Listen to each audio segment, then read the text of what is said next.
ஓம் நம சிவாய. வாக்குண்டாம் நல்ல மனமுண்டாம் மாமலராள் நோக்குண்டாம் மேனி நுடங்காது பூக்கொண்டு துப்பார் திருமேனி தும்பிக்கையான் பாதம் தப்பாமல் ஷார்வார் தமக்கு. அரண்நாமம் 1000 மகாசேனன் விஷாகன் அப்படிங்கிறதெல்லாம் பார்த்தோம். அடுத்த 352வது திருநாமம் ஓம் ஷஷ்டிபாகாய நமஹா அப்படின்னு இருக்கு.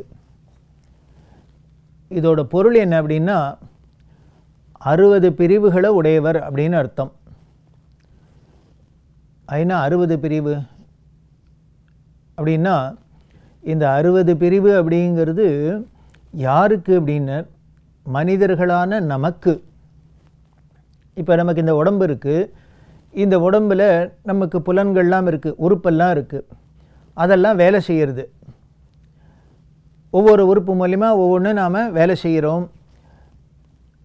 இதுக்கெல்லாம் நமக்கு என்ன சொல்லப்பட்டிருக்கு அப்படின்னா இந்திரியங்கள் அந்த இந்திரியங்களில் கர்மேந்திரியம் ஞானேந்திரியம் அப்படின்னு 2ஆக சொல்லப்பட்டிருக்கு.